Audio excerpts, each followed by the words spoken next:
Doug Shoemaker, right? 12. I don't think that she knows. It's my last 3 months, actually. All right. Take it a while here. Okay. Good morning. Good morning to Governor Newsom and our distinguished guests. Welcome to Oakland's Chinatown.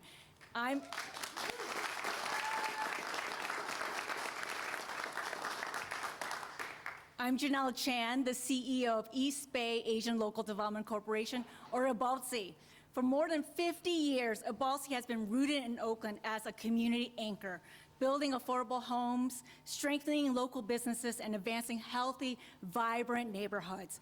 Today, we continue our community development work through transformative, transit-oriented development projects like Lake Merritt BART Station, North Berkeley BART, and VTA's Great Mall Station in Milpitas. These projects transform public land into homes, connections, and opportunity. And the project we are standing here today is such a powerful example. And we are so proud to gather here in the Clara E. Chan residences, named after a pioneering Oakland suffragist and community leader who became the first Chinese American woman to register to vote in the United States of America.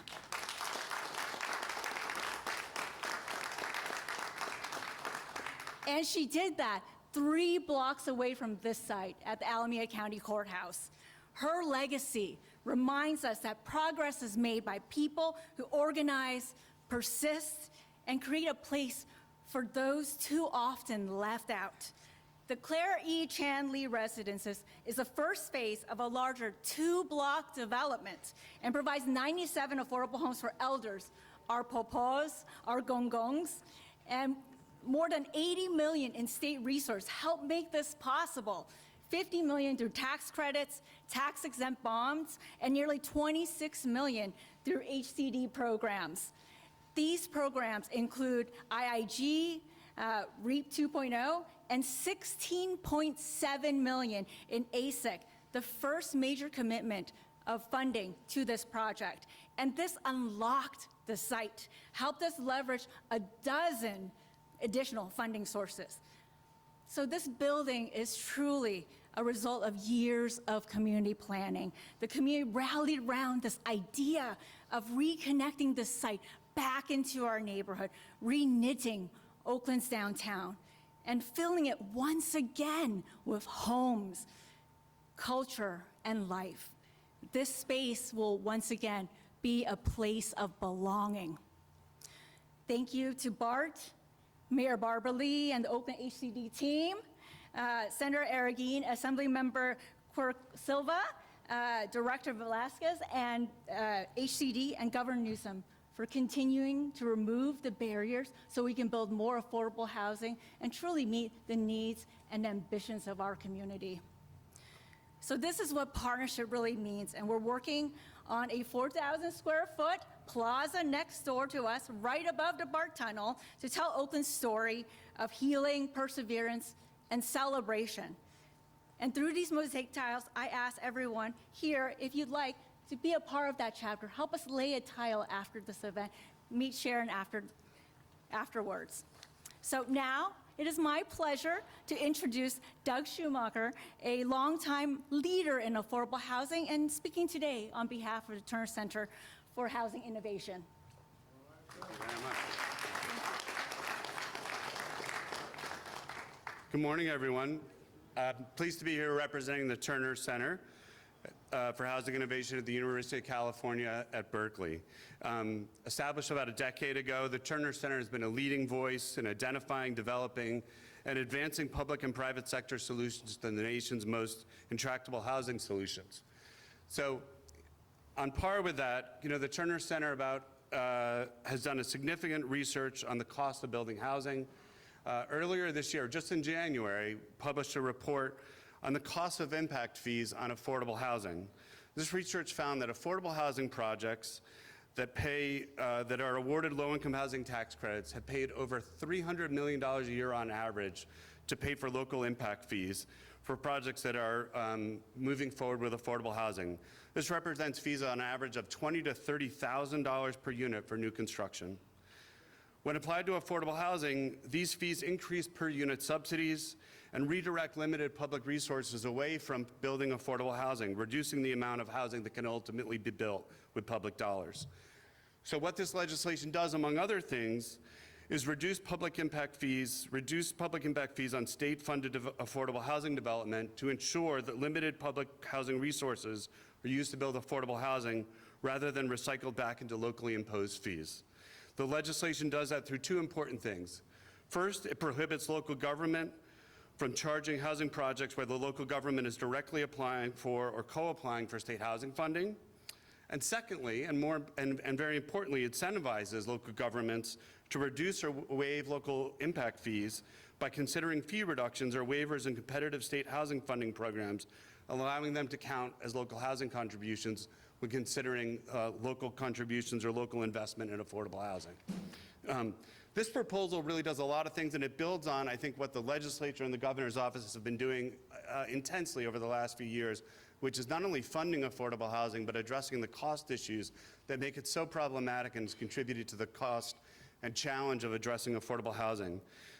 It builds on the administration's one-stop shop housing finance proposal that I think we're also excited to have just seen launched in July. This is the governor's budget to streamline affordable housing funding and reduce unnecessary development costs. Together, these reforms are going to significantly reduce the cost of affordable housing development. Recently, the California Housing Partnership Corporation estimated that the one-stop shop alone is going to reduce or generate annual savings of $430 million a year, allowing existing state housing resources to support an estimated increase of 2,300 annual affordable homes per year. So in concert with this effort to address impact fees and the one-stop shop for affordable housing, I think you can see the intense effort that the governor's office and the legislature have come together, not only to fund affordable housing, but to reduce the cost of affordable housing as we move forward with these very important efforts. So I want to thank the legislature for all its important work and the governor's office. And with that, I want to introduce one of the great champions of affordable housing in the state legislature. She's had a very long and illustrious career working in an area of the state that is hard to be an affordable housing champion, but she's done it with great success. And with that, I want to introduce Assembly Member Sharon Quirk-Silva.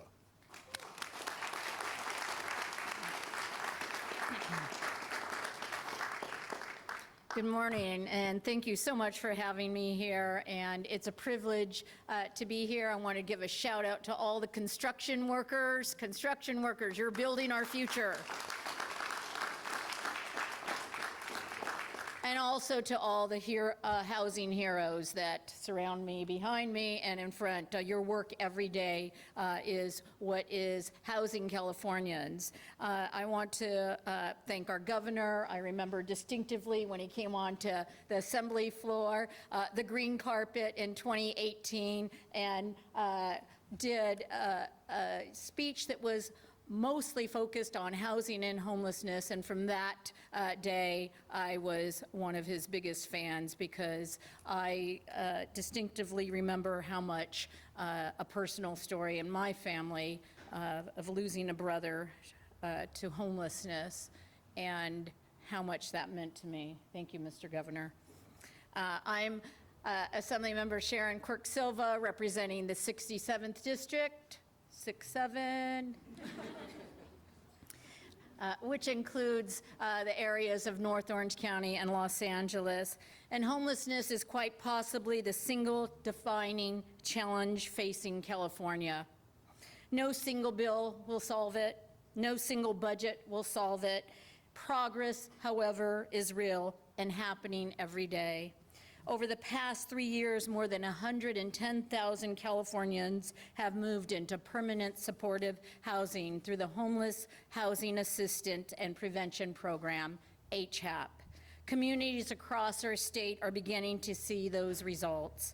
Here in Alameda County, where we gather today, overall homelessness has declined by 13%. In my own home of Orange County, overall homelessness is down 14%, including 27% reduction in unsheltered homelessness. And yet we've had to use a hammer there to make cities accountable, and I hope the state will continue to do that.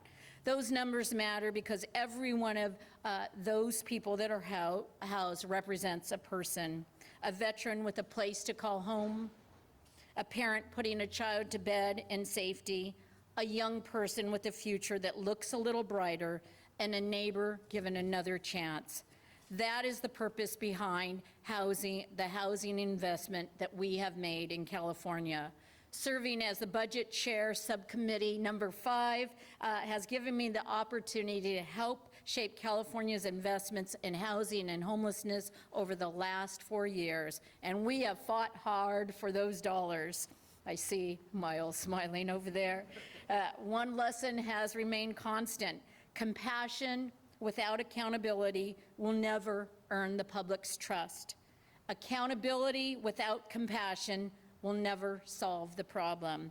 This trailer bill reflects both. It strengthens transparency, improves oversight, encourages regional collaboration, and continues investing in strategies that are helping people move from homelessness into permanent housing.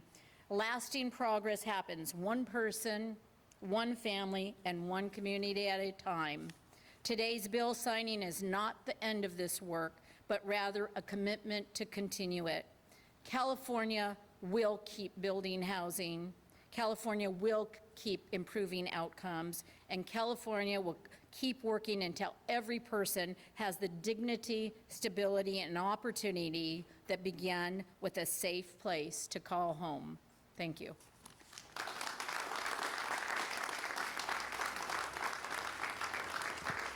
Well, good morning. I'm State Senator Jesse Edegin. Welcome to Senate District 7 in my town, the city of Oakland. I want to acknowledge the presence of our mayor, the Honorable Barbara Lee. And it really takes partnerships at the local, county, and state level to help deliver the needed housing and homelessness investments to address the crisis of homelessness and housing affordability that affects every community in the state of California. I'm honored to serve as the chairman of the Senate Housing Committee, and I'm so excited to be here, the signing of AB 179, because this is a critical step to continue California's progress to address our housing crisis. And I acknowledge the tremendous leadership of our governor, Gavin Newsom, who I think is probably the most transformative governor in state's history around addressing the crisis of housing affordability.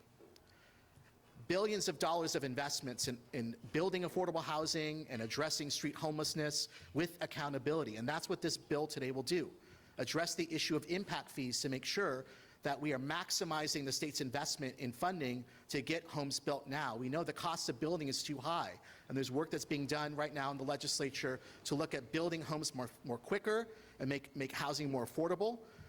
And this builds on the work that's been done over the last decade to completely transform the way that we permit and approve housing in California, to focus on getting homes built more quickly, but to address the issue of impact fees, to have a one-stop shop where people can apply for state housing dollars to be able to get these projects built faster, creating a new agency in the state of California that's focused specifically on housing and homelessness, and lastly, making sure that the state's critical investment in addressing street homelessness is paired with accountability. As a former mayor and somebody who's worked hard to address the issue of unsheltered homelessness, we need the state's continued investment in helping fund interim housing and shelter and supportive services and permanent supportive housing to get people off the streets. And because of this work, we've seen a 9% reduction in street homelessness in California just in the past year. And we know that the continued support of the state to help support counties and cities to get people off the street will be critical, but we need to make sure those dollars are being spent effectively, and that we are actually getting people off the street, and that the taxpayers' investment is resulting in real progress. One of the things I hear often from my constituents is the state spent a lot on homelessness, but I don't see an actual improvement. With this bill, AB 179, and the accountability measures that we're putting in statute for the state's investment in homeless dollars, we will see accountability, we will see results. So I want to thank Governor Newsom and my colleagues in the legislature for their tremendous leadership in addressing our state's affordable housing crisis. We've done a lot to streamline production. Now we're going to provide the money, and we're going to make it much more easier to build, and we're going to get the money out the door faster. And with that, we'll see more projects like this throughout Oakland and throughout the state of California. With that, I'd like to introduce the Director of the California Department of Housing and Community Development, Gustavo Velasquez. Thank you. Thank you, Senator. Thank you. Good morning. Buenos dias. I'm going to introduce the governor. Quick remarks in English and also quick remarks in Spanish for our Spanish media. Let me start also by thanking our generous host, Ibalzi, Bart, Janelle, thank you for the incredible partnership in continue to develop the sorely needed affordable housing here in Oakland and throughout the East Bay. And thank you to the pro-housing city of Oakland, Mayor Lee, your housing team, and everybody associated with this project. Before I introduce the governor, I want you to look around this site and think of this.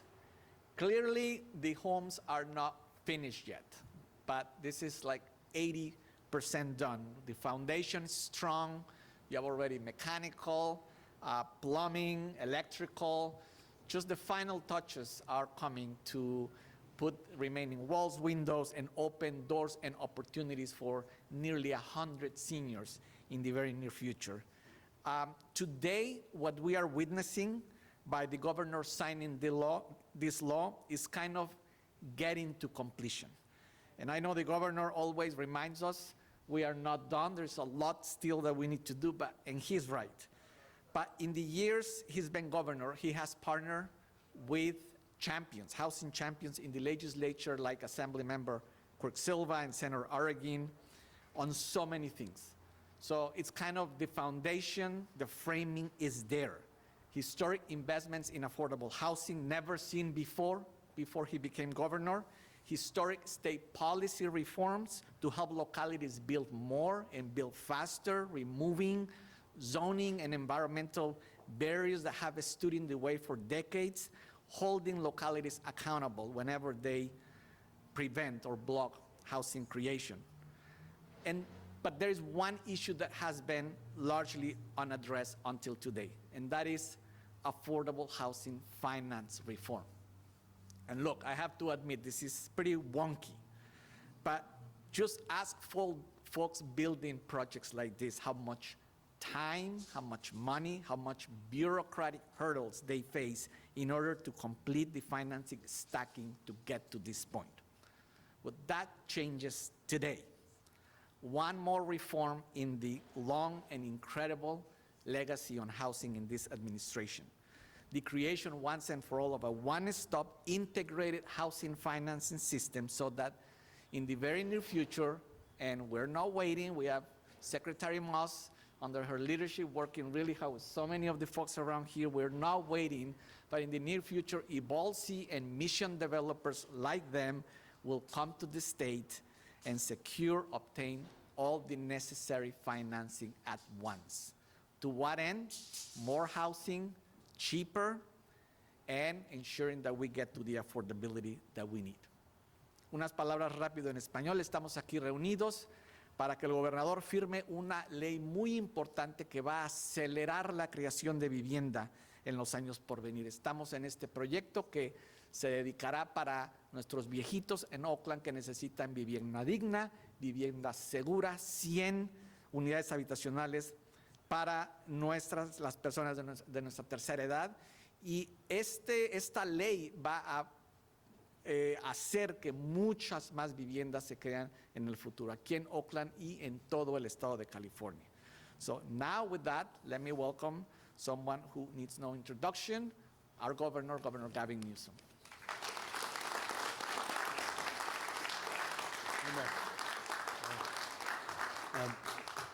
Thank you, Gustavo. Everybody, grateful for the opportunity to be here and check in, and also check up on our progress and what we've been promoting, and drive home a message fundamentally about accountability and delivering results with this budget trailer bill that I will sign in a moment. Janelle, thank you for your stewardship of this project. Thank you for your leadership. Thanks for bringing us here together.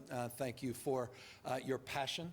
Not only for this project, but more importantly for the community. And I appreciate you leading with our namesake, someone, I think it was 1911, when she became the first Ms. Lee became the first Chinese American to register to vote, and that's something we can't take for granted anymore.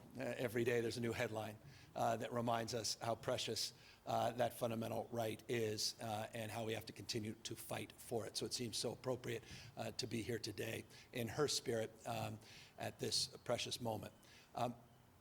Sharon, you reminded me, Assemblywoman, a little bit of the moment we shared on, as you say, the green floor, the carpet, and the Assembly, a speech that I took the liberty to give to the legislature, a State of the State speech that was a single subject speech, which I assure you was not the case in any prior state of the state. But our state of mind was clearly fixed on the ongoing frustration, the exhaustion almost, of the issue of homelessness and housing in the state, and the connection, the affordability issue, before it was coined with the consciousness that it is today, the issue that defines more issues in more ways on more days, the cost of living, the issue of housing in this state, a state that frankly had been dumb as we wanted to be for decades and decades. We designed a system, a machine, over the course of the last half century to make it more difficult to build. It was intentionally designed. It wasn't by chance. It wasn't by happenstance.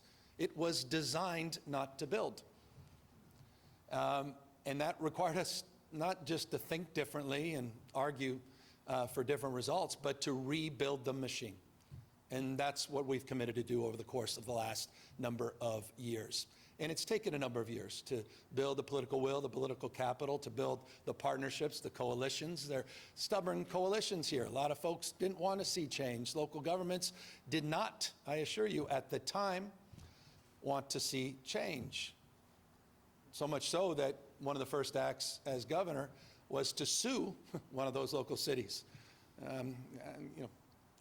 Check my status at City Hall down there in Huntington Beach.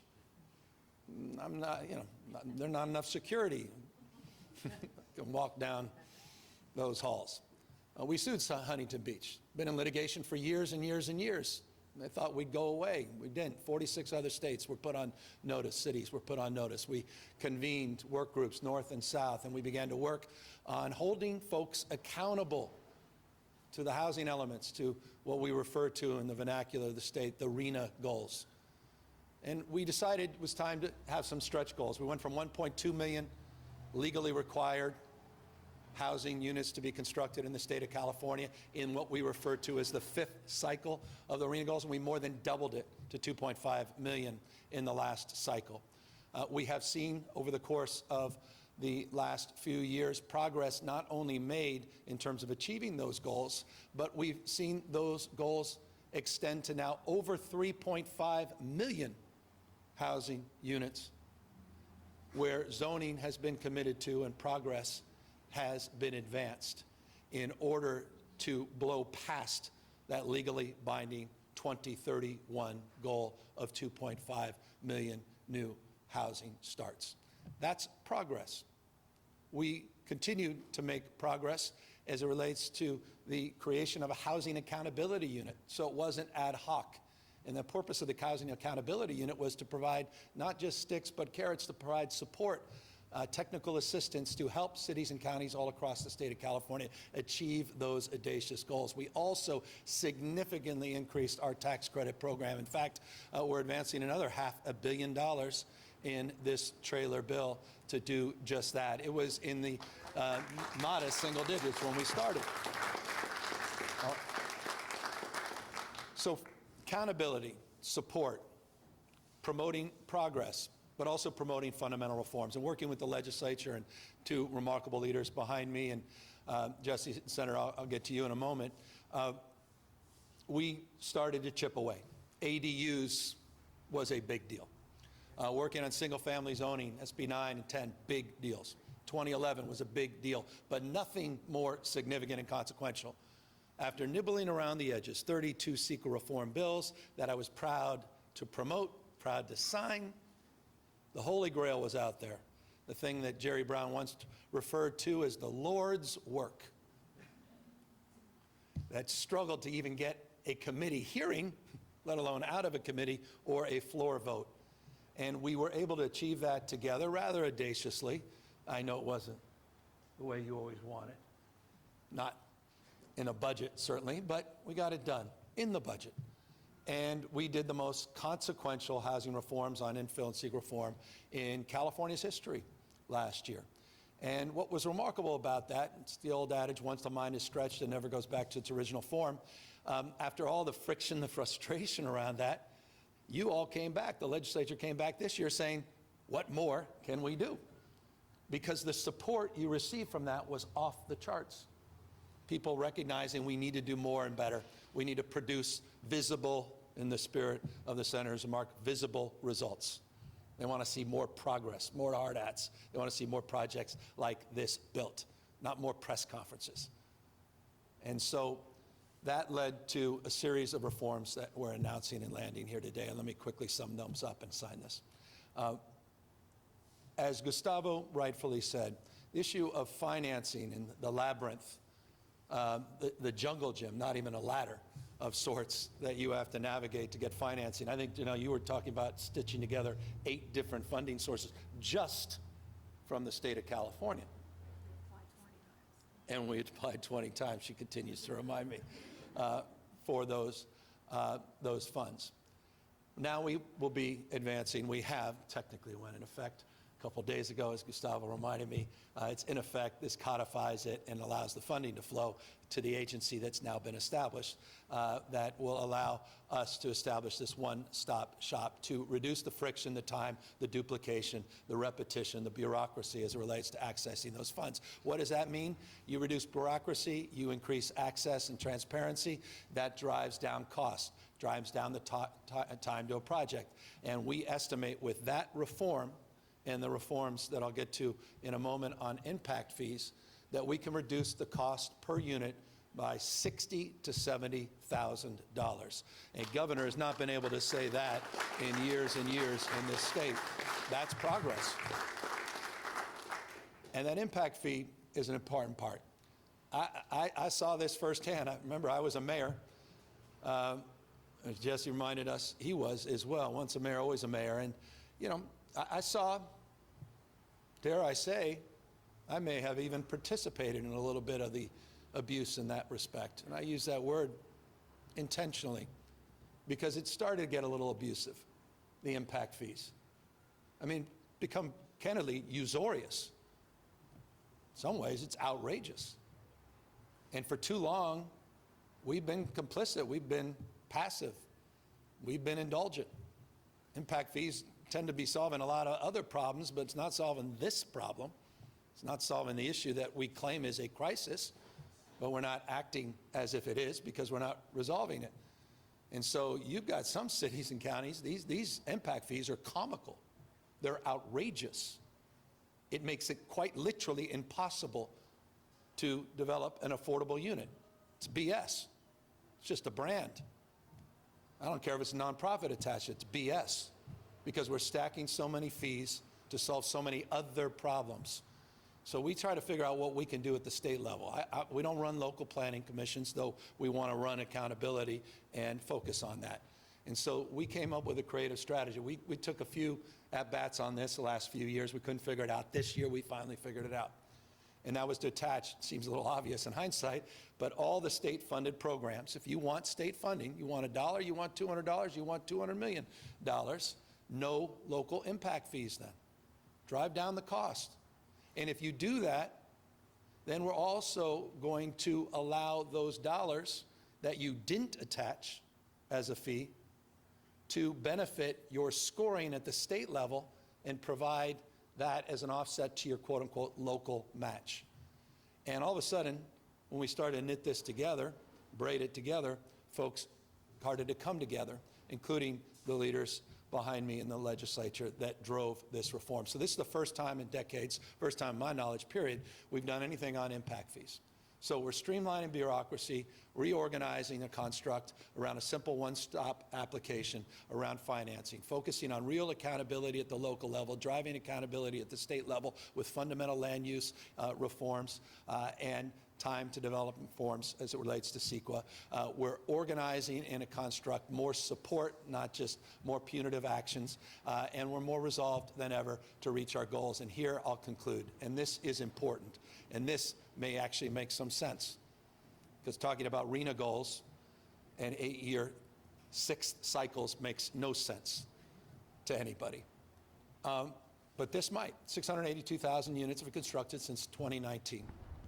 59% more residential construction than when we started, 59%. We've reduced the time to entitlement and permitting from 160 days to 68 days. That's a 57% reduction.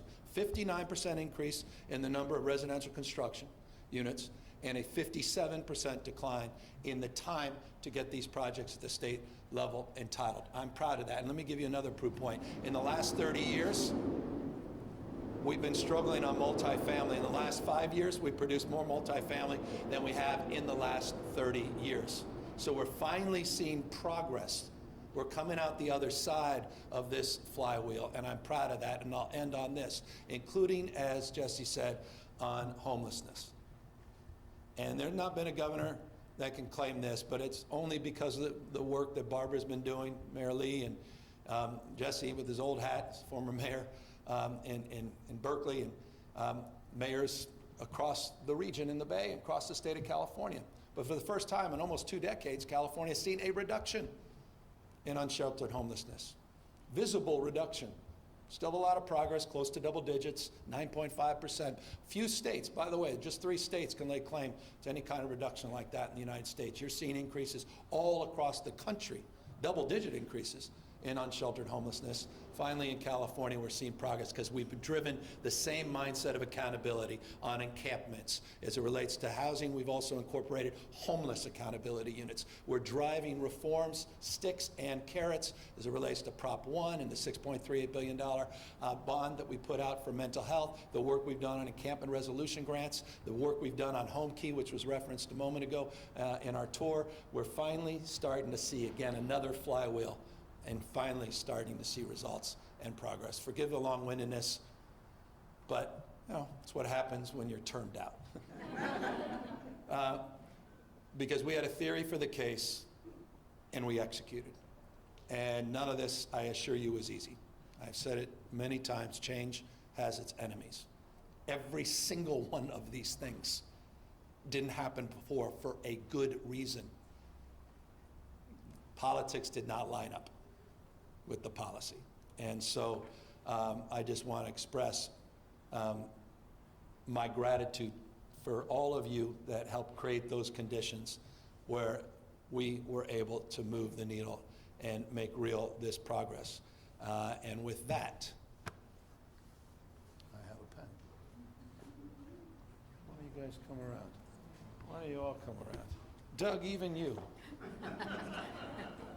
Doug is my old San Francisco housing director. He only wishes he could be director again with these reforms. There you go. And we'll do a quick photo. And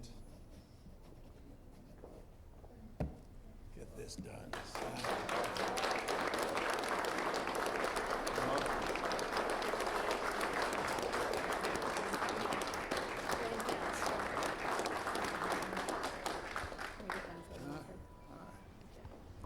Genevieve, you know her budget. Oh, Genevieve. Hey, Genevieve. All right. We're all here, every one of us, to answer your questions. Governor, you mentioned your state of the state. Address another aspect of housing in that. You noted Wall Street or corporations buying up single-family homes here in the state, and you promised to do something about that. You were in alignment with the president on that as well. Any movement on that? There was a state bill by Assemblymember Lee that he's been working on for years, but that died in committee. Yeah. Any updates on that promise? Yeah, there's been a lot of us are promoting that. The good news is, remarkably, the president may not be familiar because he didn't take the time to sign a bill, that what we were promoting, and by the way, take a look at that housing bill that was done federally, looks a lot like what we've been doing here in the state of California. Their reforms to NEPA, our reforms to CEQA, Their focus on excess federal lands, we did that through an executive order the first year I got here. All those Caltrans sites and the development projects we put in those places, including on the corporate housing. And in so many ways, a model bill.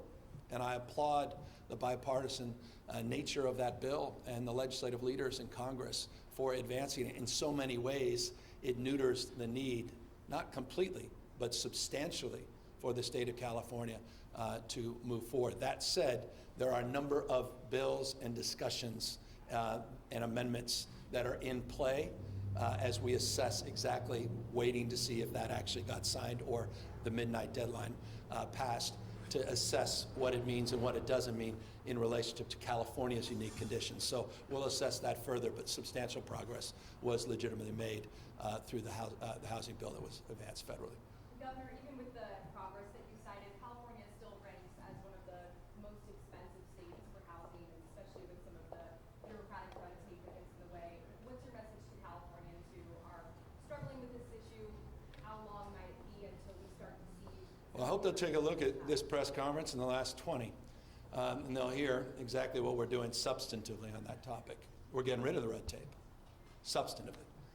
That's an old talking point now, because we have proof points that suggest differently. 59% increase in housing construction, 57% decrease in the time to getting permits. That's real. That's the receipt on the substance. 3.5 million units now planned and in the pipeline, doubling of the legal mandate under the housing element and the RHNA goals. A housing accountability unit driving reforms and compelling localism. A focus now on YIMBYism, not NIMBYism. Nation-leading reforms to substantively address that issue. And yes, it is the issue, as I open up the press conference, that defines more things, as I suggested, in more ways, on more days, about the struggles of more Californians and Americans. Cost of housing. And it's not complicated. It's supply demand. It's Econ 101. We need to build more damn housing, and we need to lower the cost of construction. Governor, counties have been critical of the provision in this bill that limit their ability to bring in revenue from these impact fees, and I guess I'm wondering, what's your response to that criticism that this makes it so that they're less likely to spearhead affordable housing projects? Well, as a former county mayor, talking to the wrong guy. I know a thing or two about what I speak. They can choose not to. But don't try to seek more access to state funds. Or you can lower the cost of construction and deliver for your communities, for your counties. We did this, I think, very strategically, thoughtfully, and we knitted together with not just the punitive side, the stick, but real incentives that are laid out in this legislation. By the way, I didn't even include the $900 million on the HAP 7 that's coming out. I didn't even include some of the other resources that we put in this budget. So we're providing an abundance of support that has never existed for counties for housing construction. What we're asking for is accountability and transparency on usurious fees that frankly have been abused, not in every case, but in many counties all across the state.